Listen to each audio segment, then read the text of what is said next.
Magandang araw po muli sa inyong lahat. Meron pong isang napakagandang kwento tungkol po kay San Antonio, Saint Anthony the Great. Minsan, kinausap daw ng santo ang demonyo. At tinanong niya siya, anong kinatatakutan mo? Sumagot daw po ang diablo. Sabi niya, kapakumbabaan. Ano pa ang ibang kinatatakutan mo?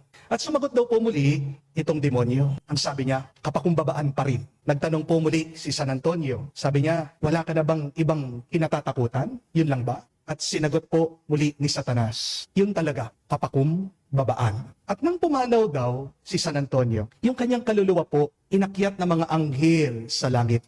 Tumatakbo daw po ang diablo, hinahabol siya. Sabi, Antonio, Antonio, nakatakas ka sa akin ha? At ang sagot daw po nitong santo, hindi pa. Mga kapatid, pansinin niyo po yun. Yung santo, nasa kamay na ng mga anghel.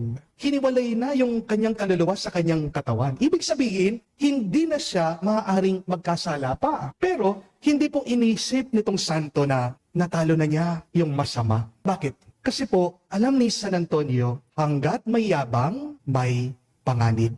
Remember that.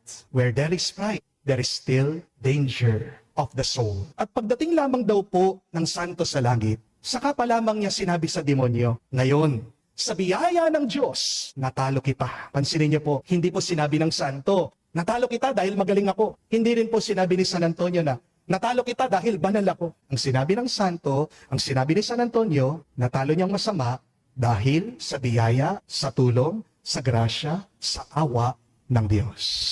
Mga kapatid, ano ang magiging susi ng ating kaligtasan? Bukod po sa ating pananampalataya kay Jesus, huwag niyong kakalimutan, maging mapagkumbaba kayo palagi. Amen? The sign that you truly trust God is when every day you have a humble heart. At ito po ang pinapaliwanag ni Jesus sa atin sa nabasang Ebanghelyo. Sabi niya, walang nagiging marangal o dakila sa kanyang sariling lakas o kapangyarihan. Dahil ang tanging daan ng pagiging banal, marangal, ay sa pamamagitan ng pagpapakumbaba. Jesus said, whoever makes himself great shall be humbled. Whoever humbles himself shall be made great.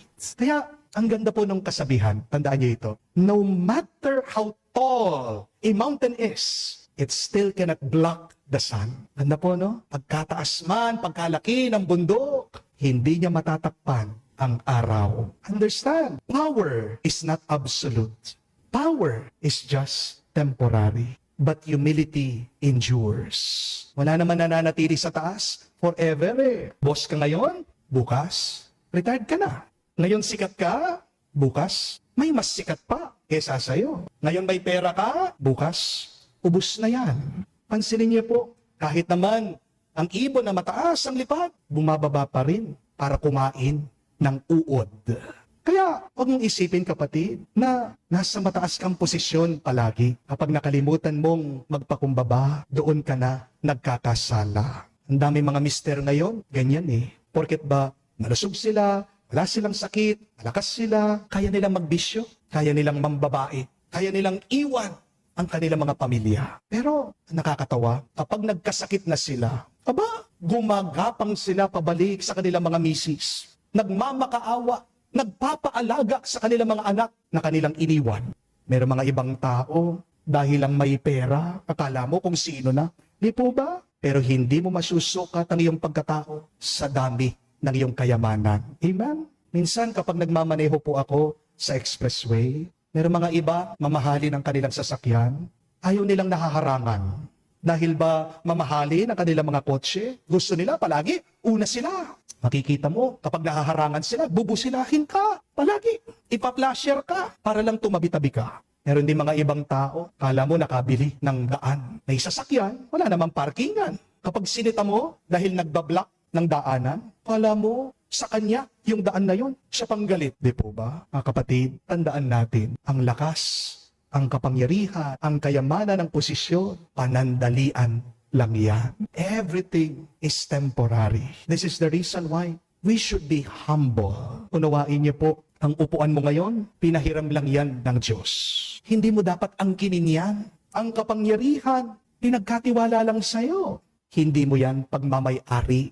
Ang pera, kahit na gaano pa karami ito, hindi binigay sa'yo yan para lang itago mo, para pagmayabang mo. Tandaan niyo po mga kapatid, kapag binigyan ka ng sobrang daming pera, kapag nakakasobra ka, yan ay pinagkatiwala ng Diyos sa iyo. Kasi naniniwala siya, kaya mong gamitin yan pang tulong sa kapwa mo. Baka nakalimutan po natin, nung pinanganak tayo, may expiration date na tayo. Wala naman pong forever na buhay dito sa mundo. Lahat tayo, lilisan tayo dito sa mundo. Kaya huwag kang mabuhay, nakala mo hindi ka mamamatay. Darating ang araw, bababa ka din sa upuan. Darating ang araw, ikaw ay magiging pagkain ng mga uod. At wala ni isa sa atin ang nakakaalam kung kailan tayo aalis dito sa mundo. Di po ba? Kaya nga, ang pinakamagandang ugali ay ang pagpapakumbaba dahil pinagpapala ng Diyos ang mga may bababang kalooban. At paano po natin maipapakita ang kababaang loob? Umpisan po natin sa paggalang at sa pagrerespeto. Remember that humble people are respectful people, while prideful people are demanding. They are self-entitled. Ang malungkot pong kwento, madalas napakagalang natin sa ibang tao kahit na hindi natin sila kakilala. Irerespeto natin yung mga katrabaho natin, yung mga kapitbahay natin, mga kaibigan natin. Pero bakit pagdating sa mga mismong pamilya natin, wala tayong respeto sa kanila? Di po ba? Bakit sa mga ibang tao, hindi mo man sila masigawan?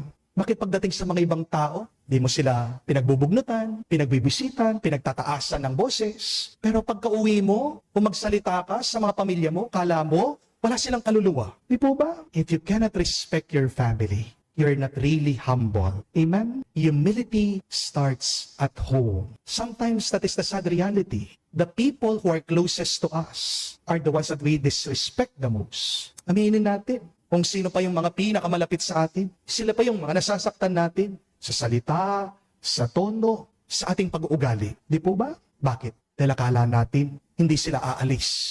Akala natin, okay lang natanggapin nila yung masama nating ugali. Pero di ba, kapag mahal mo ang isang tao, dapat yung pinaka-the best, yung binibigay mo sa kanya. Do you love your family? If so, then give your best behavior to them. Love them, respect them. Kaya nga mga kapatid, ang sukatan ng kababaang loob, hindi mo makikita yan kung paano ka makitungo sa publiko.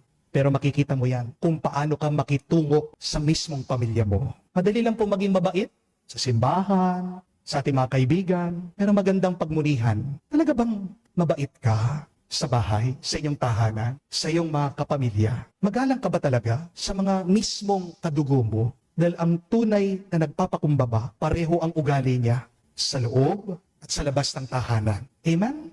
Hindi po mahirap magpakumbaba. Ang mga naghihirapan magpakumbaba, yung mga may kayabangan sa kanilang puso. Amen? Kaya simulan po natin ngayon. Bago tayo humingi ng respeto sa mundo, magbigay muna tayo ng respeto sa mga taong araw-araw na kasama natin. Gumalang ka, magpakumbaba ka, at palagi kang magpakita ng pagmamahal. Dahil sa huli, ang kababaang loob, hindi naman po natin makikita yan sa taas ng ating mga posisyon, kundi sa lalim ng ating paggalang sa ating mga kapwa, nag-uumpisa sa ating mga mismong pamilya. Kapatid, piliin mo palaging magpakumbaba. Hindi ka lang pagpapalain ng Diyos, kundi iuuwi ka pa niya sa kanyang kaharian sa buhay magpa sa walang hanggan.